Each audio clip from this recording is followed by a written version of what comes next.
You guys probably know by now that lots and lots of cops watch this channel. They do it for different reasons. One, sometimes they'll just take a video and give it to one of their relatives. Maybe the relative doesn't really know what's going on out there, and the cop says, watch this, here's what it's like. Or else they'll, I had a cop say just the other day, say, you know, I like to watch your videos, Colin. They're kind of reminders of the danger we face out there. And so anyway, last night I get a phone call from some viewers of this channel, cops. They were driving up the East Coast, and they knew I was in Wilmington, Delaware. So they said, hey, Colin, we're going to go out to dinner. You want to join us? Sure. Next thing I know, I'm sitting there with 3 cops, and we're just talking, and one of the cops says, I think we were talking about tasers. She goes, and this cop said, yeah, I had to use my taser last week at a traffic stop.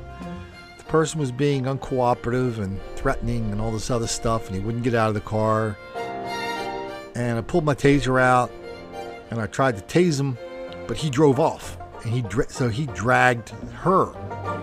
And it was kind of like, to a cop now, this hostility, this violence, these threats of violence from black people directed at cops is not a big deal. This happens all the time. So it's just so almost in a way, kind of weird way, right? So this video that we're going to see now, almost like it might not be news. It might be the opposite of news, because that's how often it happens. On camera, a police officer put in a very dangerous situation. What started off as a traffic stop in Aurora quickly turned dramatic after the officer asked for a license and registration from this guy. It happened a couple of weeks ago, but this is our first look at the video. Watch and listen.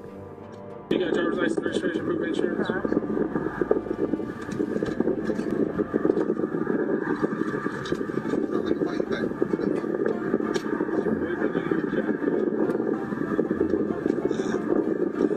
Here, quick.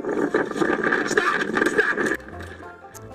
That officer was dragged about 60 feet. He is doing okay tonight. The driver has been identified as 34-year-old Jason Moore. Police say he is a dangerous fugitive. You should call Crime Stoppers at 720-913-STOP if you know where Moore is. This kind of black on cop defiance and violence is something cops see every day. Here's the one thing that keeps the cops awake at night.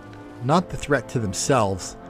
Most of them feel confident in being able to handle it. But they are absolutely convinced that people like you, people like me, people like their friends, they don't have any idea of the enormous gap between what they read in the paper, what they see on TV, what they think is happening, and the reality of what is happening.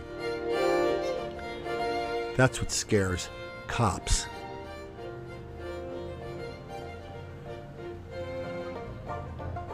That's why they're so careful to not make the black kids angry.